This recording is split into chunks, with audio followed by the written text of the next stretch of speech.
કચ્છના નખત્રાણા તાલુકાના દેવપર ગામના જગદીશભાઈ લીંબાણીએ રણની પથરાળ અને સૂકી જમીનમાં પ્રાકૃતિક ખેતી કરીને અદ્ભુત સિદ્ધિ મેળવી છે। 35 વર્ષના અનુભવ અને પ્રાકૃતિક ખેતીની પદ્ધતિઓ અપનાવીને તેમણે ખારેક, દાડમ અને ખાસ કરીને કચ્છી કેરીનું ગુણવત્તાયુક્ત અને મબલક ઉત્પાદન મેળવ્યું છે, જેની તેઓ ભારતભરમાં નિકાસ કરે છે। 0% ખર્ચ સામે 100% ગુણવત્તાયુક્ત ઉત્પાદન મેળવી લાખોની આવક કમાઈ રહેલા જગદીશભાઈ જમીનની અને ઉત્પાદનની ગુણવત્તા સુધારવા માટે આચ્છાદન, જીવામૃત અને ઘનામૃત જેવી પદ્ધતિઓનો ઉપયોગ કરે છે। રાસાયણિક ખેતીથી થતા ખર્ચાઓ અને જમીનની ઘટતી ફળદ્રુપતાથી કંટાળીને 2018માં તેમણે પ્રાકૃતિક ખેતી અપનાવી હતી। તેઓ પ્રાકૃતિક ખેતી ક્ષેત્રે એવોર્ડથી સન્માનિત પણ કરવામાં આવ્યા છે। તેઓ અન્ય ખેડૂતોને પણ તાલીમ આપીને આ પર્યાવરણ મિત્ર ખેતી પદ્ધતિ અપનાવવા પ્રેરણા આપી રહ્યા છે।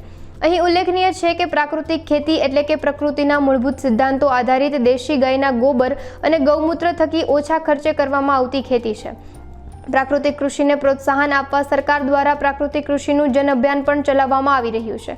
હાલ રાજ્યભરમાં મોટી સંખ્યામાં ખેડૂતો રાસાયણિક ખેતીથી થતા ખર્ચાઓની સામે પ્રાકૃતિક ખેતીથી થતા ફાયદાઓથી અવગત થઈને પ્રાકૃતિક ખેતી તરફ વળ્યા છે। મારું નામ જગદીશ રતનસિંહ લીંબાણી, મારુતિ એગ્રો ફાર્મ, દેવપર જગ્સ, તાલુકો નખત્રાણા। હું છેલ્લા 35 વર્ષથી ખેતીથી જોડાયેલો છું અને રાસાયણિક ખેતી કરતો હતો।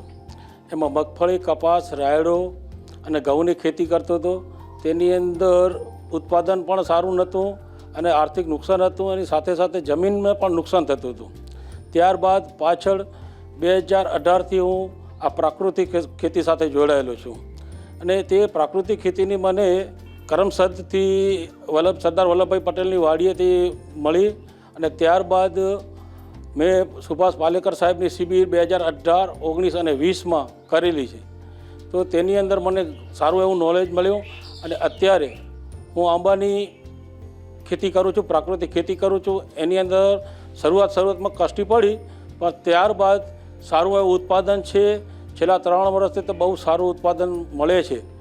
એની અંદર આજે મારા 13.5 એકરમાં આંબા છે, અને હાલ આ સાલની અંદર 125 ટન જેવું ઉત્પાદન ગણતરી છે। અને આ ખેતીની અંદર પ્રાકૃતિક ખેતીની અંદર સરકાર તરફથી વિવિધ યોજનાનો લાભ મળે છે।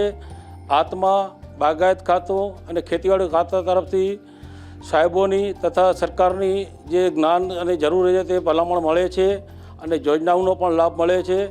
અને આ પ્રાકૃતિક કેસર કેરી અને ખારેકનું હું વેચાણ ગુજરાત તેમજ ગુજરાત બહાર, છત્તીસગઢ, નાસિક, અમદાવાદ, વડોદરા અને વિસનગરમાં વેચાણ કરું છું, અને મને એવો સારો નફો મળે છે। અને આની અંદર ખેડૂતને પ્રાકૃતિક ખેતી કરવા જેવી છે, કેમ કે શરૂઆતમાં એવું લાગે છે, પણ મારા અનુભવ પ્રમાણે મને આંબામાં સારું એવું વળતર મળે છે। અને મેં આંબાની એક પદ્ધતિ નવી પહેલ કરી છે કે દેશી આંબાના ગોટલા મેં મારા બગીચાની અંદર જ વાવેલા છે, અને ત્યારબાદ એના ઉપર કલમ કરી અને આજ નર્સરી મારી પૂરા કેસર 100% કેસર જ બનેલી છે।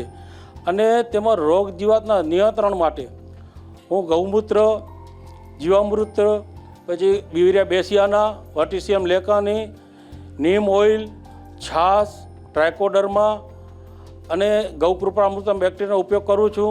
એનાથી મને સારું રિઝલ્ટ મળે છે, અને નિયંત્રણ પણ 100% મળે છે। તો અશક્ય નથી, પ્રાકૃતિક ખેતી અશક્ય નથી।